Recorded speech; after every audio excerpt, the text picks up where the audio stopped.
Madame la présidente, monsieur le ministre, chers collègues, comme l'a exposé ma collègue Angèle Préville, le fret ferroviaire traverse une passe difficile.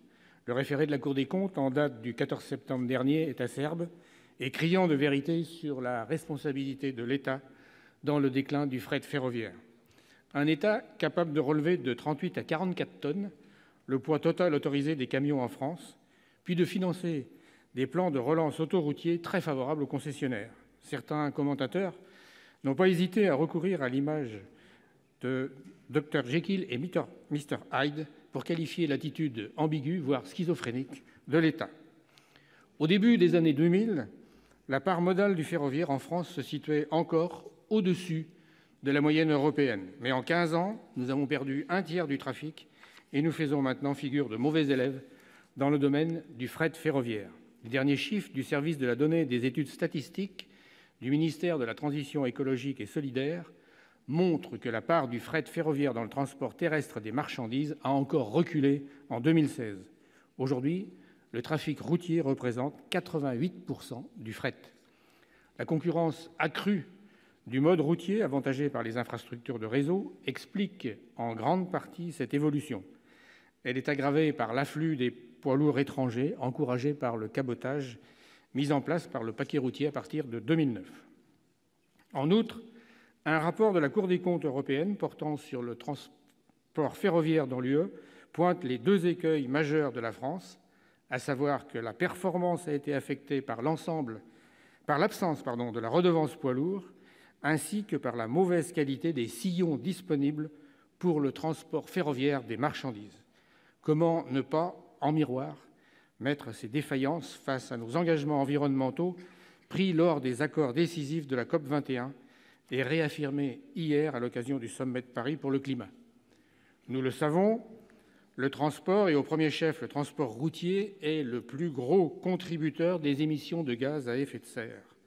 Selon les derniers chiffres fournis par le Commissariat général au développement durable, il est responsable de 29,6%, soit un tiers de nos émissions de gaz à effet de serre. Le fret ferroviaire représente donc une solution à portée de main pour contrer la pollution atmosphérique provoquée par le trafic routier. À titre d'exemple, un train de fret de 850 mètres représente l'équivalent de 48 camions et il émet près de 4 fois moins de dioxyde de carbone. Cette simple démonstration suffit à plaider fermement pour une internalisation des externalités négatives de la route que l'on connaît trop bien: dumping social et économique, embouteillage, incidences sur la santé publique, nuisances sonores, dégradation des chaussées, routes à fort trafic. Quel chemin avons-nous parcouru depuis la discussion au Sénat d'une résolution quasiment identique, débattue sur ces mêmes bancs en octobre 2010 ? Nous en sommes toujours à nous demander s'il ne faudrait pas ressusciter une taxe sur les poids lourds.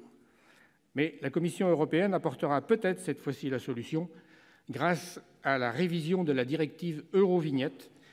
La Commission prévoit en effet de réviser le système de taxation des poids lourds afin de se tourner vers un dispositif prenant pleinement en considération le défi climatique pour un développement durable de la mobilité et des transports européens.